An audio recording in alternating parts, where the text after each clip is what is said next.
So I've been told, in a Kazori air fryer, 150 degrees, 7 minutes. 2 eggs in the air fryer. Press start. See you in 7 minutes. Does it work? Or are they going to blow up? Ooh. Oh, there's blue one of eggs. Let's have a look inside then. How's it hell?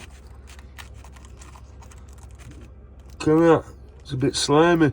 So, because this egg's still hot, I reckon if I leave that another 2 minutes, it might cook itself. Let's try this egg after 2 minutes.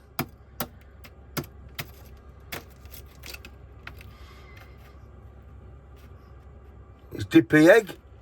Is it a dippy egg? It's a proper dippy egg. Whee! It worked.